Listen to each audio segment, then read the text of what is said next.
ಐತಿಹಾಸಿಕ ಲಕ್ಕುಂಡಿಯ ಕೋಟೆ ವೀರಭದ್ರೇಶ್ವರ ದೇವಸ್ಥಾನ ಮುಂಭಾಗದಲ್ಲಿ ಉತ್ಖನನ ಕಾರ್ಯ ನಡೀತಾ ಇದೆ. ಈ ಒಂದು ಉತ್ಖನನ ಕಾರ್ಯ ನಡೀತಾ ಇರೋದ್ರಿಂದ ಕೋಟೆ ವೀರಭದ್ರೇಶ್ವರ ಜಾತ್ರೆ ನಡೆಯುತ್ತೆ. ಆ ಜಾತ್ರೆಗೆ ನಮಗೆ ನಿಷೇಧ ಹೇರ್ತಾರಂತ ಹೇಳಿ ಸಾಕಷ್ಟು ಭಕ್ತರು ಕೂಡ ಆಕ್ರೋಶ ವ್ಯಕ್ತಪಡಿಸಿದರು. ಈ ಬಗ್ಗೆ ರಿಪಬ್ಲಿಕ್ ಕನ್ನಡ ವಿಸ್ತೃತ ವರದಿ ಮಾಡಿತ್ತು. ಈ ಬಗ್ಗೆ ನಮ್ಮ ಜೊತೆಗೆ ಮಾತನಾಡಲು ಲಕ್ಕುಂಡಿ ಅಭಿವೃದ್ಧಿ ಪ್ರಾಧಿಕಾರದ ಸದಸ್ಯರಿದ್ದಾರೆ ಸಿದ್ದು ಪಾಟೀಲ್ ಅವರು. ಅವರನ್ನು ಕೇಳೋಣ. ನಿಮ್ಮ ಈ ಕೋಟೆ ವೀರಭದ್ರೇಶ್ವರ ದೇವಸ್ಥಾನ ಐತಿಹಾಸಿಕ ದೇವಸ್ಥಾನ, ಈ ದೇವಸ್ಥಾನ ಇವಾಗ ಜಾತ್ರೆ ಆರಂಭವಾಗುತ್ತೆ, ಆ ಜಾತ್ರೆಗೆ ನಿಷೇಧ ಹೇರಿದೆ ಸರ್ಕಾರ ಅಂತೇಳಿ ಅವ್ರದ್ದು ಆರೋಪ. ನಾವಿಲ್ಲಿ ಬಹಳಷ್ಟು ಧಾರ್ಮಿಕ ಕಾರ್ಯಕ್ರಮಗಳನ್ನು ಮಾಡ್ತಿರ್ತೇವೆ, ಅದಕ್ಕೆಲ್ಲ ನಮಗೆ ಇದು ಅವಕಾಶ ಕೊಡ್ತಾ ಇಲ್ಲ ಅಂತೇಳಿ. ಯಾವುದೇ ರೀತಿಯಾದಂಥ ನಿಷೇಧ ದೇವಸ್ಥಾನಕ್ಕೆ ಜಾತ್ರೆಗೆ ನಿಷೇಧ ಇರುತ್ತಂತ ಯಾವುದೇ ಒಂದು ಆದೇಶವಾಗಿಲ್ಲ, ಯಾವುದೇ ಪತ್ರ ವ್ಯವಹಾರವಾಗಿಲ್ಲ. ಅದು ತಪ್ಪು ಕಲ್ಪನೆ. ಈಗೆಲ್ಲ ನಮ್ಮ ಹಿರಿಯರು ಎಲ್ಲ ಹೇಳಿದ ಹಾಗೆ ಅವರು ಕೂಡ ನಮ್ಮ ಹಿರಿಯರು ಹೇಳಿದರು, ನಮ್ಮ ಈರಣ್ಣನ ದೇವಸ್ಥಾನ ಏನೈತಿ ಮೊದಲಿನ ರೂಪ ತಂದು ಕೊಡ್ರಿ ಅಂತೇಳಿ ಎಲ್ಲ ಹಿರಿಯರು ಗ್ರಾಮಸ್ಥರೂ ನಮ್ಮ ಮುಂದೆ ಕೇಳ್ಕೊಂಡಿದ್ದಾರೆ. ಹಾಗೂ ನಮ್ಮದು ಒಂದು ಕರ್ತವ್ಯ, ನಮ್ಮ ಐತಿಹಾಸಿಕ ಲಕ್ಕುಂಡಿ ನಮ್ಮ ಹೊಳ್ಳಿ ವಾಪಸ್ ನಮ್ಮ ಲಕ್ಕುಂಡಿ ಹೆಂಗಿತ್ತು ಹಂಗೆ ಮಾಡ್ಬೇಕು ಅನ್ನೋದು ನಮ್ಮದು ಒಂದು ಜವಾಬ್ದಾರಿ, ಕರ್ತವ್ಯ, ನಮ್ಮ ಊರಿನವ್ರದ್ದು ಜವಾಬ್ದಾರಿ. ಈ ನಮ್ಮ ಕೋಟೆ ವೀರಭದ್ರೇಶ್ವರ ದೇವಸ್ಥಾನ ಜಾತ್ರೆಗೆ ಯಾವುದೇ ಒಂದು ಕಪ್ಪು ಚುಕ್ಕೆ ಬರಲಾರದಾಗೆ ನಾವು ಪ್ರಾಧಿಕಾರದವರಾಗಿರ್ಬೋದು, ಕೇವಲ ನಾವು ಪ್ರಾಧಿಕಾರ ಸದಸ್ಯನೇ ಅಷ್ಟೇ ಅಲ್ಲ, ಈ ಊರಿನವ ಈ ಓಣಿಯವ ಎಲ್ಲ ನಮ್ಮ ಈಗೇನು ನಾವು ಸಂಗಡ ಅದೀವಿ ಎಲ್ಲರೂ ಈರಣ್ಣನ ಭಕ್ತರು, ಈರಣ್ಣನ ಜಾತ್ರೆ ನಾವು ಕೂಡ ಹೌದು. ಅವರೊಂದಿಗೆ ಚರ್ಚಿಸಿ ಮುಂದಿನ ಕ್ರಮ ತೊಗೊತೀವಿ. ಆದರೆ ಈ ಬರುವಂಥ ಜಾತ್ರೆಗೆ ಯಾವುದು ಅವರಿಗೆ ಕಪ್ಪು ಚುಕ್ಕೆ ಆಗಲಾರ್ದಂಗೆ ನಡ್ಕೊಳ್ಳೋ ಜವಾಬ್ದಾರಿ ಪ್ರಾಧಿಕಾರದಿದೆ. ಉತ್ಖನನ ಮಾಡುವಂಥ ಸ್ಥಳದಲ್ಲಿ ಅಗ್ನಿಕುಂಡ ಹಾಕ್ತಾ ಇದ್ರು, ಈಗೆಲ್ಲ ಅದು ನಿಷೇಧ ಆಗಿಬಿಡತ್ತೆ ಅಂತ ಹೇಳಿ. ಈಗ ಏನು ಉತ್ಖನನ ಪ್ರದೇಶದಲ್ಲಿ ಅಂತ ಹೇಳಿದ್ರೆ ನಾವು ನೋಡಿದ್ದು ಅದಕ್ಕಿಂತ ಮುಂಚೆ ಅವ್ರಿಗೇನು ಒಂದು ಪ್ಲೇಸ್ ಯಾವುದಂತಾರೆ ಆ ಪ್ಲೇಸ್ ಬಿಟ್ಟು ನಾವು ಉಳಿದಲ್ಲಿ ಉತ್ಖನನ ಮಾಡ್ತೀವಿ. ಅವ್ರಿಗೆ ಯಾವುದೇ ರೀತಿ ನಮ್ಮ ಉತ್ಖನನಕ್ಕೆ ತೊಂದರೆ ಆಗಿರ್ಬಾರ್ದು, ಅವ್ರ ಅಗ್ನಿಕುಂಡಕ್ಕೂ ಜಾತ್ರೆಗೆ ಅಗ್ನಿಕುಂಡಕ್ಕೂ ತೊಂದರೆ ಆಗಲಾರ್ದಂಗೆ ನಾವು ಪ್ರಾಧಿಕಾರದವರು ಅವ್ರ ಜೊತೆ ಚರ್ಚೆ ಮಾಡಿ ಅವ್ರದ್ದು ಒಂದು ಕುಲಂಕಷವಾಗಿ ಚರ್ಚೆ ಮಾಡಿ ಅವರಿಗೂ ಒಂದು ಅನುಕೂಲ ಆಗೋಂಗೆ. ಯಾಕಂದರೆ ಜಾತ್ರೆ ಅಂದ್ರೆ ಒಬ್ಬರದಲ್ಲ, ಎಲ್ಲ ಊರಿನವ್ರದ್ದು, ಬೇರೆ ಊರಿನವ್ರು ಬರ್ತಾರೆ. ಇದರ ಭಕ್ತರು ಸಾಕಷ್ಟು ಇದ್ದಾರೆ. ಈಗಾಗಲೇ ತಾವು 2-3 ದಿವಸ ಗಂಟಲೆ ತೋರಿಸ್ತಾ ಇದ್ರು ಕೋಟೆ ವೀರಭದ್ರೇಶ್ವರ ದೇವಸ್ಥಾನ ಅಂತ ನಮ್ಮ ಲಕ್ಕುಂಡಿಗೆ, ನಮ್ಮ ಗದಗ ಜಿಲ್ಲೆ ಗೊತ್ತಿತ್ತು, ಇಡೀ ಕರ್ನಾಟಕದಂತ ಗೊತ್ತಾಗೋ ಮಾಡಿದ್ದಕ್ಕೂ ಕೂಡ ನಿಮ್ಮ ರಿಪಬ್ಲಿಕ್ ಕನ್ನಡಕ್ಕೆ ನಾನು ಲಕ್ಕುಂಡಿ ಗ್ರಾಮದ ಪರವಾಗಿ ಧನ್ಯವಾದ ತಿಳಿಸ್ತೀನಿ ಸರ್. ಒಟ್ಟಾರೆ ಹೇಳ್ಬೇಕಂತಂದರೆ ಕೋಟೆ ವೀರಭದ್ರೇಶ್ವರ ದೇವಸ್ಥಾನ ಮುಂಭಾಗದಲ್ಲಿ ಏನು ಉತ್ಖನನ ಕಾರ್ಯ ನಡೀತಾ ಇದೆ. ಈ ಒಂದು ಉತ್ಖನನ ಕಾರ್ಯ ನಡೆದರೆ ನಮಗೆ ಇಲ್ಲಿ ಜಾತ್ರೆಗೆ ಸಾಕಷ್ಟು ಸಮಸ್ಯೆ ಆಗುತ್ತೆ ಅಂತೇಳಿ ಗ್ರಾಮಸ್ಥರು ಆರೋಪ ಮಾಡಿದರು. ಇವಾಗ ಲಕ್ಕುಂಡಿ ಪ್ರಾಧಿಕಾರದ ಸದಸ್ಯರಾದಂಥ ಸಿದ್ದು ಪಾಟೀಲರು ಕೂಡ ಸ್ಪಷ್ಟನೆ ಮಾಡಿದ್ದಾರೆ ರಿಪಬ್ಲಿಕ್ ಕನ್ನಡದ ಜೊತೆಗೆ ಮಾತನಾಡಿ, ನಾವು ಇಲ್ಲಿ ಜಾತ್ರೆಗೆ ಯಾವುದೇ ಆತಂಕ ಆಗದಂತೆ ಸೂಕ್ತವಾದ ಕ್ರಮ ಕೈಗೊಳ್ತೇವೆ ಅಂತ ಹೇಳಿ. ಕ್ಯಾಮ್ರಾಮ್ಯಾನ್ ಮಂಜುನಾಥ್ ಜೊತೆ ಮಂಜು ಪತ್ತಾರ್, ರಿಪಬ್ಲಿಕ್ ಕನ್ನಡ, ಗದಗ್. ಐತಿಹಾಸಿಕ ಲಕ್ಕುಂಡಿಯ ಕೋಟೆ ವೀರಭದ್ರೇಶ್ವರ ದೇವಸ್ಥಾನ ಮುಂಭಾಗದಲ್ಲಿ ಉತ್ಖನನ ಕಾರ್ಯ ನಡೀತಾ ಇದೆ. ಈ ಒಂದು ಉತ್ಖನನ ಕಾರ್ಯ ನಡೀತಾ ಇರೋದ್ರಿಂದ ಕೋಟೆ ವೀರಭದ್ರೇಶ್ವರ ಜಾತ್ರೆ ನಡೆಯುತ್ತೆ, ಆ ಜಾತ್ರೆಗೆ ನಮಗೆ ನಿಷೇಧ ಹೇರ್ತಾರಂತ ಹೇಳಿ ಸಾಕಷ್ಟು ಭಕ್ತರು ಕೂಡ ಆಕ್ರೋಶ ವ್ಯಕ್ತಪಡಿಸಿದರು. ಈ ಬಗ್ಗೆ ರಿಪಬ್ಲಿಕ್ ಕನ್ನಡ ವಿಸ್ತೃತ ವರದಿ ಮಾಡಿತ್ತು. ಈ ಬಗ್ಗೆ ನಮ್ಮ ಜೊತೆಗೆ ಮಾತನಾಡಲು ಲಕ್ಕುಂಡಿ ಅಭಿವೃದ್ಧಿ ಪ್ರಾಧಿಕಾರದ ಸದಸ್ಯರಿದ್ದಾರೆ ಸಿದ್ದು ಪಾಟೀಲ್ ಅವರು. ಅವರನ್ನು ಕೇಳೋಣ. ನಿಮ್ಮ ಈ ಕೋಟೆ ವೀರಭದ್ರೇಶ್ವರ ದೇವಸ್ಥಾನ ಐತಿಹಾಸಿಕ ದೇವಸ್ಥಾನ, ಈ ದೇವಸ್ಥಾನ ಇವಾಗ ಜಾತ್ರೆ ಆರಂಭ ಆ ಜಾತ್ರೆಗೆ ನಿಷೇಧ ಹೇರಿದೆ ಸರ್ಕಾರ ಅಂತೇಳಿ ಅವ್ರದ್ದು ಆರೋಪ. ನಾವಿಲ್ಲಿ ಬಹಳಷ್ಟು ಧಾರ್ಮಿಕ ಕಾರ್ಯಕ್ರಮಗಳನ್ನು ಮಾಡ್ತಿರ್ತೇವೆ, ಅದಕ್ಕೆಲ್ಲ ನಮಗೆ ಇದು ಅವಕಾಶ ಕೊಡ್ತಾ ಇಲ್ಲ ಅಂತೇಳಿ. ಯಾವುದೇ ರೀತಿಯಾದಂಥ ನಿಷೇಧ ದೇವಸ್ಥಾನಕ್ಕೆ ಜಾತ್ರೆಗೆ ನಿಷೇಧ ಇರುತ್ತಂತ ಯಾವುದೇ ಒಂದು ಆದೇಶವಾಗಿಲ್ಲ, ಯಾವುದೇ ಪತ್ರ ವ್ಯವಹಾರವಾಗಿಲ್ಲ. ಅದು ತಪ್ಪು ಕಲ್ಪನೆ. ಈಗೆಲ್ಲ ನಮ್ಮ ಹಿರಿಯರು ಎಲ್ಲ ಹೇಳಿದ ಹಾಗೆ ಅವರು ಕೂಡ ನಮ್ಮ ಹಿರಿಯರು ಹೇಳಿದರು, ನಮ್ಮ ಈರಣ್ಣನ ದೇವಸ್ಥಾನ ಏನೈತಿ ಮೊದಲಿನ ರೂಪ ತಂದು ಕೊಡ್ರಿ ಅಂತೇಳಿ ಎಲ್ಲ ಹಿರಿಯರು ಗ್ರಾಮಸ್ಥರೂ ನಮ್ಮ ಮುಂದೆ ಕೇಳ್ಕೊಂಡಿದ್ದಾರೆ. ಹಾಗೂ ನಮ್ಮದು ಒಂದು ಕರ್ತವ್ಯ, ನಮ್ಮ ಐತಿಹಾಸಿಕ ಲಕ್ಕುಂಡಿ ನಮ್ಮ ಹೊಳ್ಳಿ ವಾಪಸ್ ನಮ್ಮ ಲಕ್ಕುಂಡಿ ಹೆಂಗಿತ್ತು ಹಂಗೆ ಮಾಡ್ಬೇಕು ಅನ್ನೋದು ನಮ್ಮದು ಒಂದು ಜವಾಬ್ದಾರಿ, ಕರ್ತವ್ಯ, ನಮ್ಮ ಊರಿನವ್ರದ್ದು ಜವಾಬ್ದಾರಿ.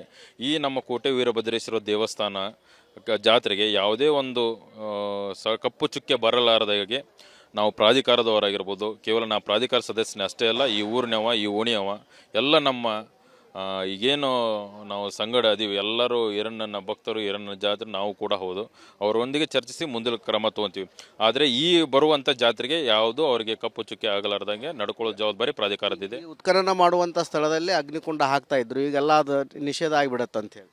ಈಗ ಏನು ಉತ್ಖನನ ಪ್ರದೇಶದಲ್ಲಿ ಅಂತ ಹೇಳಿದ್ರೆ ನಾವು ನೋಡಿದ್ದು ಅದಕ್ಕಿಂತ ಮುಂಚೆ ಅವ್ರಿಗೇನು ಒಂದು ಪ್ಲೇಸ್ ಯಾವುದಂತಾರೆ ಆ ಪ್ಲೇಸ್ ಬಿಟ್ಟು ನಾವು ಉಳಿದಲ್ಲಿ ಉತ್ಖನನ ಮಾಡ್ತೀವಿ. ಅವ್ರಿಗೆ ಯಾವುದೇ ರೀತಿ ನಮ್ಮ ಉತ್ಖನನಕ್ಕೆ ತೊಂದರೆ ಆಗಿರಬಾರ್ದು, ಅವ್ರ ಅಗ್ನಿಕುಂಡಕ್ಕೂ ಜಾತ್ರೆಗೆ ಅಗ್ನಿಕುಂಡಕ್ಕೂ ತೊಂದರೆ ಆಗಲಾರ್ದಂಗೆ ನಾವು ಪ್ರಾಧಿಕಾರದವರು ಅವ್ರ ಜೊತೆ ಚರ್ಚೆ ಮಾಡಿ ಅವ್ರದ್ದು ಒಂದು ಕೂಲಂಕಷವಾಗಿ ಚರ್ಚೆ ಮಾಡಿ ಅವರಿಗೂ ಒಂದು ಅನುಕೂಲ ಆಗೋಂಗೆ. ಯಾಕಂದರೆ ಜಾತ್ರೆ ಅಂದರೆ ಒಬ್ಬರದಲ್ಲ, ಎಲ್ಲ ಊರಿನವ್ರದ್ದು, ಬೇರೆ ಊರಿನವ್ರು ಬರ್ತಾರೆ. ಇದರ ಭಕ್ತರು ಸಾಕಷ್ಟು ಇದ್ದಾರೆ.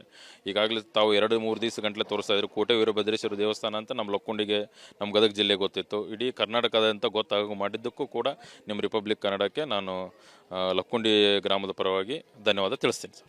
ಒಟ್ಟಾರೆ ಹೇಳ್ಬೇಕಂತಂದ್ರೆ ಕೋಟೆ ವೀರಭದ್ರೇಶ್ವರ ದೇವಸ್ಥಾನ ಮುಂಭಾಗದಲ್ಲಿ ಏನು ಉತ್ಖನನ ಕಾರ್ಯ ನಡೀತಾ ಇದೆ. ಈ ಒಂದು ಉತ್ಖನನ ಕಾರ್ಯ ನಡೆದರೆ ನಮಗೆ ಇಲ್ಲಿ ಜಾತ್ರೆಗೆ ಸಾಕಷ್ಟು ಸಮಸ್ಯೆ ಆಗುತ್ತೆ ಅಂತೇಳಿ ಗ್ರಾಮಸ್ಥರು ಆರೋಪ ಮಾಡಿದ್ರು. ಇವಾಗ ಲಕ್ಕುಂಡಿ ಪ್ರಾಧಿಕಾರದ ಸದಸ್ಯರಾದಂಥ ಸಿದ್ದು ಪಾಟೀಲರು ಕೂಡ ಸ್ಪಷ್ಟನೆ ಮಾಡಿದ್ದಾರೆ ರಿಪಬ್ಲಿಕ್ ಕನ್ನಡದ ಜೊತೆಗೆ ಮಾತನಾಡಿ, ನಾವು ಇಲ್ಲಿ ಜಾತ್ರೆಗೆ ಯಾವುದೇ ಆತಂಕ ಆಗದಂತೆ ಸೂಕ್ತವಾದ ಕ್ರಮ ಕೈಗೊಳ್ತೇವೆ ಅಂತ ಹೇಳಿ. ಕ್ಯಾಮ್ರಾಮ್ಯಾನ್ ಮಂಜುನಾಥ್ ಜೊತೆ ಮಂಜು ಪತ್ತಾರ್, ರಿಪಬ್ಲಿಕ್ ಕನ್ನಡ, ಗದಗ್. ಐತಿಹಾಸಿಕ ಲಕ್ಕುಂಡಿಯ ಕೋಟೆ ವೀರಭದ್ರೇಶ್ವರ ದೇವಸ್ಥಾನ ಮುಂಭಾಗದಲ್ಲಿ ಉತ್ಖನನ ಕಾರ್ಯ ನಡೀತಾ ಇದೆ. ಈ ಒಂದು ಉತ್ಖನನ ಕಾರ್ಯ ನಡೀತಾ ಇರೋದ್ರಿಂದ ಕೋಟೆ ವೀರಭದ್ರೇಶ್ವರ ಜಾತ್ರೆ ಏನು ನಡೆಯುತ್ತೆ ಆ ಜಾತ್ರೆಗೆ ನಮಗೆ ನಿಷೇಧ ಹೇರ್ತಾರಂಥೇಳಿ ಸಾಕಷ್ಟು ಭಕ್ತರು ಕೂಡ ಆಕ್ರೋಶ ವ್ಯಕ್ತಪಡಿಸಿದರು. ಈ ಬಗ್ಗೆ ರಿಪಬ್ಲಿಕ್ ಕನ್ನಡ ಅವಿಷ್ಕೃತ ವರದಿ ಮಾಡಿತ್ತು. ಈ ಬಗ್ಗೆ ನಮ್ಮ ಜೊತೆಗೆ ಮಾತನಾಡಲು ಲಕ್ಕುಂಡಿ ಅಭಿವೃದ್ಧಿ ಪ್ರಾಧಿಕಾರದ ಸದಸ್ಯರಿದ್ದಾರೆ ಸಿದ್ದು ಪಾಟೀಲ್ ಅವರು. ಅವರನ್ನು ಕೇಳೋಣ. ನಿಮ್ಮ ಈ ಕೋಟೆ ವೀರಭದ್ರೇಶ್ವರ ದೇವಸ್ಥಾನ ಐತಿಹಾಸಿಕ ದೇವಸ್ಥಾನ, ಈ ದೇವಸ್ಥಾನ ಇವಾಗ ಜಾತ್ರೆ ಆರಂಭ ಆ ಜಾತ್ರೆಗೆ ನಿಷೇಧ ಹೇರಿದೆ ಸರ್ಕಾರ ಅಂತೇಳಿ ಅವ್ರದ್ದು ಆರೋಪ. ನಾವಿಲ್ಲಿ ಬಹಳಷ್ಟು ಧಾರ್ಮಿಕ ಕಾರ್ಯಕ್ರಮಗಳನ್ನು ಮಾಡ್ತಿರ್ತೇವೆ, ಅದಕ್ಕೆಲ್ಲ ನಮಗೆ ಇದು ಅವಕಾಶ ಕೊಡ್ತಾ ಇಲ್ಲ ಅಂತೇಳಿ. ಯಾವುದೇ ರೀತಿಯಾದಂಥ ನಿಷೇಧ ದೇವಸ್ಥಾನಕ್ಕೆ ಜಾತ್ರೆಗೆ ನಿಷೇಧ ಇರ್ತಂತ ಯಾವುದೇ ಒಂದು ಆದೇಶವಾಗಿಲ್ಲ, ಯಾವುದೇ ಪತ್ರ ವ್ಯವಹಾರವಾಗಿಲ್ಲ. ಅದು ತಪ್ಪು ಕಲ್ಪನೆ. ಈಗೆಲ್ಲ ನಮ್ಮ ಹಿರಿಯರು ಎಲ್ಲ ಹೇಳಿದ ಹಾಗೆ ಅವರು ಕೂಡ ನಮ್ಮ ಹಿರಿಯರು ಹೇಳಿದರು, ನಮ್ಮ ಈರಣ್ಣನ ದೇವಸ್ಥಾನ ಏನೈತಿ ಮೊದಲಿನ ರೂಪ ತಂದು ಕೊಡ್ರಿ ಅಂತೇಳಿ ಎಲ್ಲ ಹಿರಿಯರು ಗ್ರಾಮಸ್ಥರೂ ನಮ್ಮ ಮುಂದೆ ಕೇಳ್ಕೊಂಡಿದ್ದಾರೆ. ಹಾಗೂ ನಮ್ಮದು ಒಂದು ಕರ್ತವ್ಯ, ನಮ್ಮ ಐತಿಹಾಸಿಕ ಲಕ್ಕುಂಡಿ ನಮ್ಮ ಹೊಳ್ಳಿ ವಾಪಸ್ ನಮ್ಮ ಲಕ್ಕುಂಡಿ ಹೆಂಗಿತ್ತು ಹಂಗೆ ಮಾಡ್ಬೇಕು ಅನ್ನೋದು ನಮ್ಮದು ಒಂದು ಜವಾಬ್ದಾರಿ, ಕರ್ತವ್ಯ, ನಮ್ಮ ಊರಿನವ್ರದ್ದು ಜವಾಬ್ದಾರಿ. ಈ ನಮ್ಮ ಕೋಟೆ ವೀರಭದ್ರೇಶ್ವರ ದೇವಸ್ಥಾನ ಜಾತ್ರೆಗೆ ಯಾವುದೇ ಒಂದು ಕಪ್ಪು ಚುಕ್ಕೆ ಬರಲಾರದಾಗೆ ನಾವು ಪ್ರಾಧಿಕಾರದವರಾಗಿರ್ಬೋದು, ಕೇವಲ ನಾವು ಪ್ರಾಧಿಕಾರ ಸದಸ್ಯನೇ ಅಷ್ಟೇ ಅಲ್ಲ, ಈ ಊರಿನವ, ಈ ಓಣಿಯವ, ಎಲ್ಲ ನಮ್ಮ ಈಗೇನು ನಾವು ಸಂಗಡ ಅದೀವಿ ಎಲ್ಲರೂ ಈರಣ್ಣನ ಭಕ್ತರು, ಈರಣ್ಣನ ಜಾತ್ರೆ ನಾವು ಕೂಡ ಹೌದು. ಅವರೊಂದಿಗೆ ಚರ್ಚಿಸಿ ಮುಂದಿನ ಕ್ರಮ ತೊಗೊತೀವಿ. ಆದರೆ ಈ ಬರುವಂಥ ಜಾತ್ರೆಗೆ ಯಾವುದೂ ಅವರಿಗೆ ಕಪ್ಪು ಚುಕ್ಕೆ ಆಗಲಾರ್ದಂಗೆ ನಡ್ಕೊಳ್ಳೋ ಜವಾಬ್ದಾರಿ ಪ್ರಾಧಿಕಾರದಿದೆ. ಉತ್ಖನನ ಮಾಡುವಂಥ ಸ್ಥಳದಲ್ಲಿ ಅಗ್ನಿಕುಂಡ ಹಾಕ್ತಾ ಇದ್ರು, ಈಗೆಲ್ಲ ಅದು ನಿಷೇಧ ಆಗಿಬಿಡತ್ತೆ ಅಂತ ಹೇಳಿ. ಈಗ ಏನು ಉತ್ಖನನ ಪ್ರದೇಶದಲ್ಲಿ ಅಂತ ಹೇಳಿದ್ರೆ ನಾವು ನೋಡಿದ್ದು ಅದಕ್ಕಿಂತ ಮುಂಚೆ ಅವ್ರಿಗೇನು ಒಂದು ಪ್ಲೇಸ್ ಯಾವುದಂತಾರೆ ಆ ಪ್ಲೇಸ್ ಬಿಟ್ಟು ನಾವು ಉಳಿದಲ್ಲಿ ಉತ್ಖನನ ಮಾಡ್ತೀವಿ. ಅವ್ರಿಗೆ ಯಾವುದೇ ರೀತಿ ನಮ್ಮ ಉತ್ಖನನಕ್ಕೆ ತೊಂದರೆ ಆಗಿರಬಾರ್ದು, ಅವ್ರ ಅಗ್ನಿಕುಂಡಕ್ಕೂ ಜಾತ್ರೆಗೆ ಅಗ್ನಿಕುಂಡಕ್ಕೂ ತೊಂದರೆ ಆಗಲಾರ್ದಂಗೆ ನಾವು ಪ್ರಾಧಿಕಾರದವರು ಅವ್ರ ಜೊತೆ ಚರ್ಚೆ ಮಾಡಿ ಅವ್ರದ್ದು ಒಂದು ಕೂಲಂಕಷವಾಗಿ ಚರ್ಚೆ ಮಾಡಿ ಅವರಿಗೂ ಒಂದು ಅನುಕೂಲ ಆಗೋಂಗೆ. ಯಾಕಂದರೆ ಜಾತ್ರೆ ಅಂದರೆ ಒಬ್ಬರದಲ್ಲ, ಎಲ್ಲ ಊರಿನವ್ರದ್ದು, ಬೇರೆ ಊರಿನವ್ರು ಬರ್ತಾರೆ. ಇದರ ಭಕ್ತರು ಸಾಕಷ್ಟು ಇದ್ದಾರೆ. ಈಗಾಗಲೇ ತಾವು 2-3 ದಿವಸ ಗಂಟಲೆ ತೋರಿಸ್ತಾ ಇದ್ರು. ಕೋಟೆ ವೀರಭದ್ರೇಶ್ವರ ದೇವಸ್ಥಾನ ಅಂತ ನಮ್ಮ ಲಕ್ಕುಂಡಿಗೆ, ನಮ್ಮ ಗದಗ ಜಿಲ್ಲೆಗೆ ಗೊತ್ತಿತ್ತು. ಇಡೀ ಕರ್ನಾಟಕದಂತ ಗೊತ್ತಾಗೋ ಮಾಡಿದ್ದಕ್ಕೂ ಕೂಡ ನಿಮ್ಮ ರಿಪಬ್ಲಿಕ್ ಕನ್ನಡಕ್ಕೆ ನಾನು ಲಕ್ಕುಂಡಿ ಗ್ರಾಮದ ಪರವಾಗಿ ಧನ್ಯವಾದ ತಿಳಿಸ್ತೀನಿ ಸರ್. ಒಟ್ಟಾರೆ ಹೇಳ್ಬೇಕಂತಂದ್ರೆ ಕೋಟೆ ವೀರಭದ್ರೇಶ್ವರ ದೇವಸ್ಥಾನ ಮುಂಭಾಗದಲ್ಲಿ ಏನು ಉತ್ಖನನ ಕಾರ್ಯ ನಡೀತಾ ಇದೆ. ಈ ಒಂದು ಉತ್ಖನನ ಕಾರ್ಯ ನಡೆದರೆ ನಮಗೆ ಇಲ್ಲಿ ಜಾತ್ರೆಗೆ ಸಾಕಷ್ಟು ಸಮಸ್ಯೆ ಆಗುತ್ತೆ ಅಂತೇಳಿ ಗ್ರಾಮಸ್ಥರು ಆರೋಪ ಮಾಡಿದ್ರು. ಇವಾಗ ಲಕ್ಕುಂಡಿ ಪ್ರಾಧಿಕಾರದ ಸದಸ್ಯರಾದಂಥ ಸಿದ್ದು ಪಾಟೀಲರು ಕೂಡ ಸ್ಪಷ್ಟನೆ ಮಾಡಿದ್ದಾರೆ ರಿಪಬ್ಲಿಕ್ ಕನ್ನಡದ ಜೊತೆಗೆ ಮಾತನಾಡಿ, ನಾವು ಇಲ್ಲಿ ಜಾತ್ರೆಗೆ ಯಾವುದೇ ಆತಂಕ ಆಗದಂತೆ ಸೂಕ್ತವಾದ ಕ್ರಮ ಕೈಗೊಳ್ತೇವೆ ಅಂತ ಹೇಳಿ. ಕ್ಯಾಮ್ರಾಮ್ಯಾನ್ ಮಂಜುನಾಥ್ ಜೊತೆ ಮಂಜು ಪತ್ತಾರ್, ರಿಪಬ್ಲಿಕ್ ಕನ್ನಡ, ಗದಗ್.